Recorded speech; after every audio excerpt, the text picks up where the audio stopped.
ननद नंबर 1। माँ, मन को मारकर खुश नहीं रहा जा सकता, ये बात समझो तुम।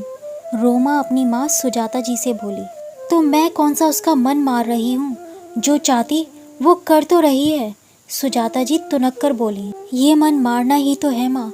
भैया के ऑफिस से आने के बाद घंटों अपने पास बैठाए रखना, उन दोनों को कहीं बाहर ना जाने देना। नई शादी हुई है उनकी, एक दूसरे के साथ समय बिताएंगे तभी तो खुश रहेंगे, वरना उनके दुखी रहने से क्या यह घर खुश रह पाएगा। सोचो आप। रोमा बोली। मतलब तुझे ये लगता है मेरा बेटा मेरे पास बैठकर समय बिताता है तो क्या ये गलत है? उसे आते ही अपनी बीवी के पास चले जाना चाहिए। फिर मेरा क्या? मैं तो घर में अकेली पड़ जाऊंगी ना, एक बेकार फर्नीचर की तरह। सुजाता जी बोली। उफ माँ, आप कहाँ की बात कहाँ ले जाते हो। मैं ये नहीं कह रही कि भैया आपके कमरे में ना आकर सीधा भाभी के कमरे में जाएं, पर थोड़ी देर बाद उन्हें भेज दिया करो ना। कभी कभी दोनों को साथ खाना खाने दिया करो। आपके पास भाभी सारा दिन रहती, उनसे बात किया करो, आपका मन भी लगा रहे, उनका भी। रोमा फिर बोली। उस कल की आई से क्या बात करूं मैं? मेरा बेटा मुझे समझता है, मुझसे बात करके उसे भी खुशी मिलती है। सुजाता जी बोली। वो कल की आई अब जिंदगी भर यहीं रहने वाली है माँ।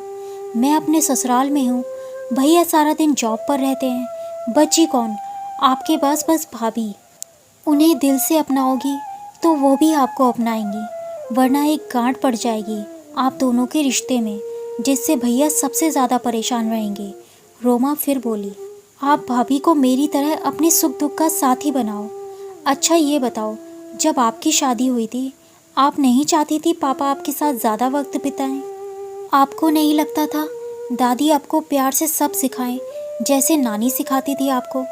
क्या मन की पूरी नहीं होने पर आप खुश रहती थी? रोमा ने माँ से पूछा।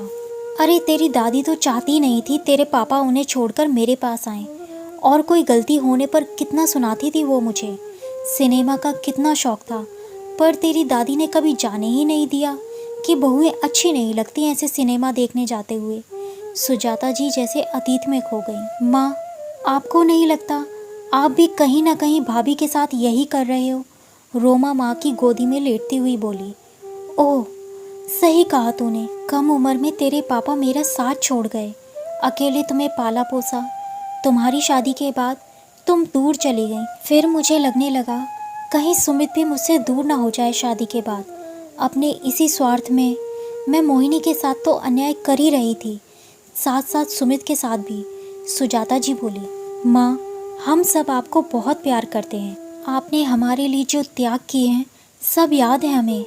हम आपको कभी अकेला नहीं होने देंगे। भाभी भी बहुत अच्छी हैं, आपके बारे में सोचती हैं तभी चुप रहती हैं, पर उनके चेहरे की उदासी मैंने महसूस की है, बस इसीलिए आपसे ये बात की है मैंने।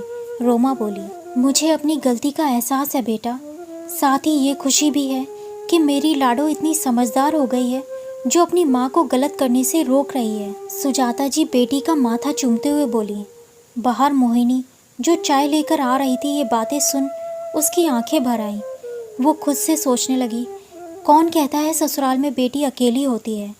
रोमा दीदी जैसी समझदार ननंद हो तो हर भाभी को सहेली मिल जाती है।